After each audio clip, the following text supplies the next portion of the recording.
Hey fam, it's Kim here from Your Chic Geek, and I want to welcome you to a brand spanking new video. So before we dive in, I'd love for you guys to like, share, subscribe, comment, all of that good stuff. Now let's go ahead and dive off into this. I promise, I'm going to try to make this one as short and sweet as I possibly can. But I wanted to share some information with you guys today based on a question that came up in one of the groups that I have for my course from Publish to Profit. It was from a student, and the question was really a great question. It was basically, how do you create books that can compete with bestsellers in a saturated niche? So this is something that I have had some experience with doing, and so and through that experience, I have been able to successfully compete with bestsellers and make sales, and actually have some of my books turn into bestsellers using different strategies. All right. So what I wanted to do in this video was to just share some of this information with you and give you some tips on some things that you guys can do to try to accomplish the same thing. So before I dive in, I would love for you guys to check out some of the freebies that I have. All of the links are going to be below. One is for a swipe file. The other is for a masterclass, and then some resources for those of you that are interested in maybe starting your self-publishing journey. You want to get serious about it. You can check out From Publish to Profit or Easy AI Low Content Book Design if you struggle with designing your books, so on and so forth. All of the links are going to be below, but let's go ahead and dive off into this. All right, so coming in at tip number one is going to be to learn how to reverse engineer a book's success.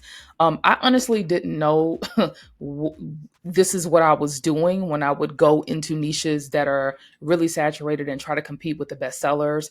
But reverse engineering is basically where you're just going to do a deep analysis of a book that is selling well in a specific niche and find out and try to figure out what is working and figure out how you can basically take from what's working with that specific book to make it a bestseller and try to create something that is better than the competition.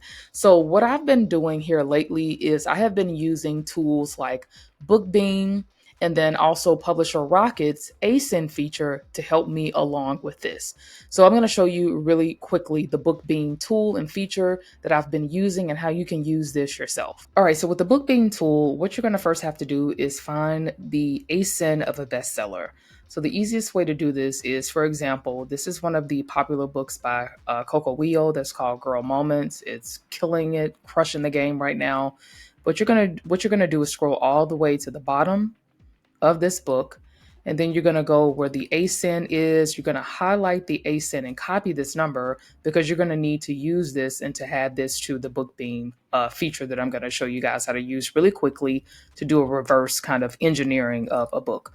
So over in BookBeam, what you're going to do is you're going to go to research. I'm sorry, not research. You're going to go to keywords, and then you're going to go to where it says reverse keyword tool, and then you're going to go ahead and paste the ASIN of the competitor's book that you want to take a deeper dive into.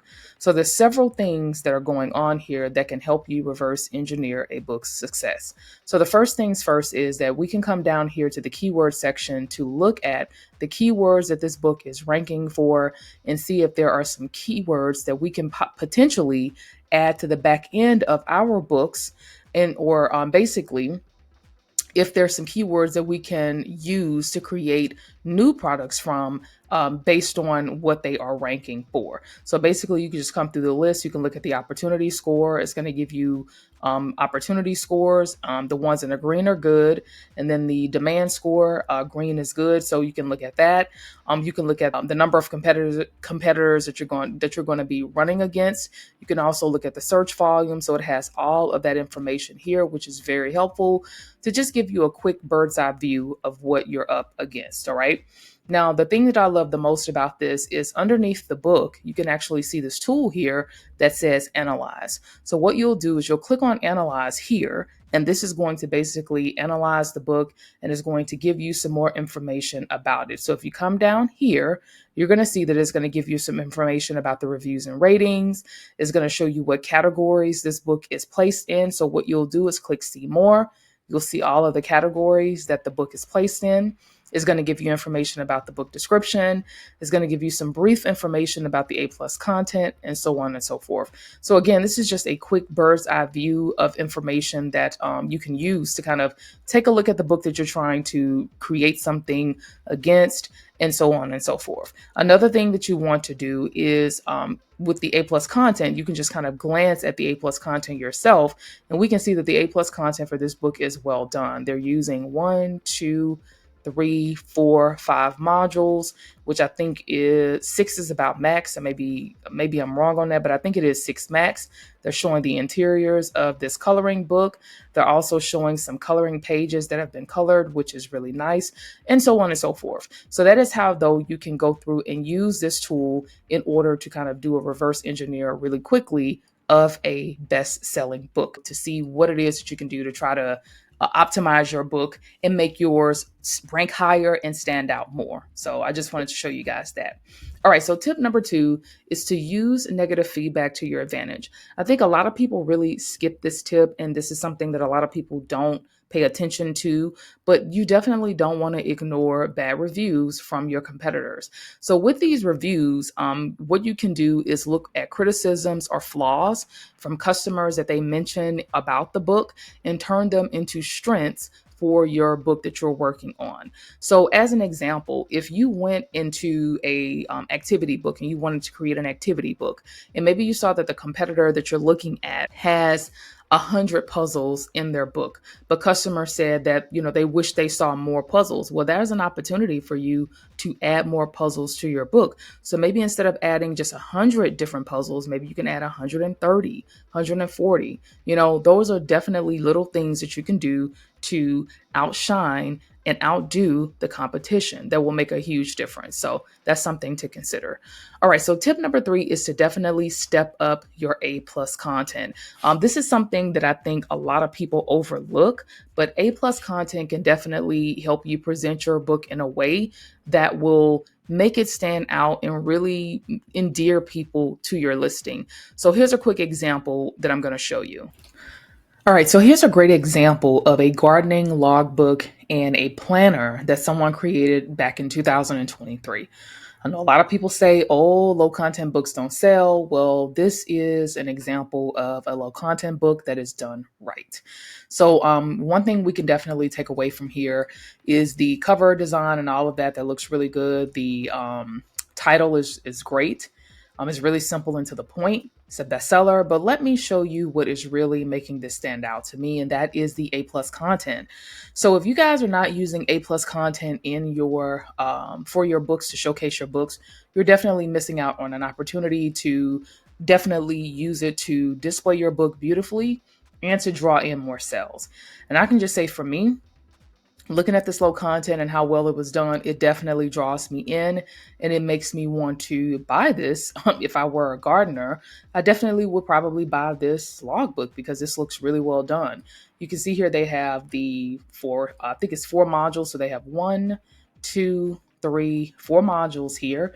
The first module that they have just a really nice cover of the book and a little bit of a short title here and stating that this is a perfect gardening companion. And the second module, they have basically some tips here, not tips, but basically just a little heading here. They're showing you the inside of this. I love the background design and the colors. These are the earth tone, kind of earthy colors that work well with gardening. They also have some bullet points here that just kind of talk about what's included in this planner. The next one, they have a really nice image here. They have some more screenshots of what's included and how this can help you as a gardener stay organized and productive. Also, some more bullet points. And then lastly, they have just basically a cover and a back shot, the cover shot and the back shot of this specific logbook, and then some features here about this specific logbook. All right, so tip number 4 is going to be all about creating an epic cover design. I know a lot of people, you probably look at these videos and see this all the time, but it really is true, guys. You can't just hack together a cover and just throw something out there anymore. You really want to really try to do a great job of creating covers that attract attention, that get clicks. Because if your cover, it's kind of like one of those things where you only get less than 30 seconds to make a good first impression. And I think a lot of people, when it comes to creating these different types of books, whether it be low content or medium content books, the cover design is like the last thing that people think about. Like that needs to be the first thing that you really want to think about. Now, for me, when it comes to cover designs, there's a couple of ways that you can go with this. You can either use AI to make your cover designs and to make them more appealing, because it's easier to crank out some cover designs, at least 2 to 3 in minutes, or you can hire someone, an illustrator, to create your cover designs. I know a lot of people are going to say, oh, boo to AI, but I'm here to tell you that AI does make the job easier. And with AI, you don't have to necessarily use it to create a cover and just use the cover as is. You do need to sometimes do things to make the cover its own thing. So for example, for me, I do use AI. I'm a proponent of it, but I use it in a way, and I talk about this in Easy AI low content book designs, that it does not look like just an AI design. It looks like something that is really professionally done. I add my own elements to my designs and so on and so forth to really make it look like something that is professionally done. So I will say that. Now, another thing that you want to remember and that I've been doing these days is when I'm creating cover designs for books, I like to actually test out 2 to 3 different cover designs to see which one is going to speak the best to my audience.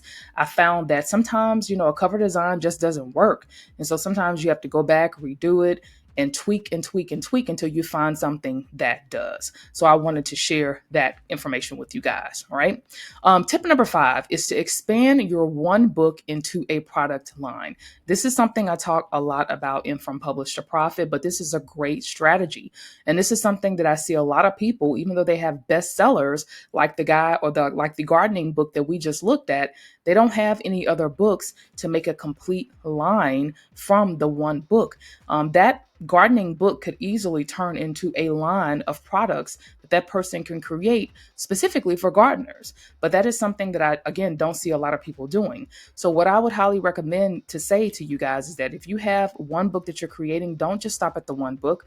Think about other ways that you can create multiple books around one concept so that you can basically cross-sell and then also build a brand around those books on Amazon. And then also having more than one book is going to help with repeat sales. I've seen this. It works. It is a strategy that I use, and it is something that I teach and that I really definitely stand by. So that's just something else to consider.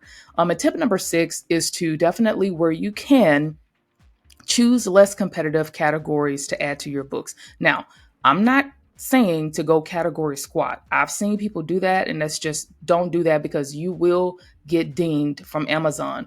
They have been cracking down on that, but there are still ways that you can go and find categories to place your books in that will give your books more visibility than your competition. So just something to mention. Now, if you're struggling with choosing categories, here again, I use either a Publisher Rocket to help me with this, or I use BookBeam to help me figure out what categories to place my books in. So this concludes the video for today, guys, and I really hope that this has been helpful to you. And I hope that this gives you some kind of actionable things that you can go and try for your books, especially if you're trying to create books that are to compete in niches that are deemed saturated and very competitive.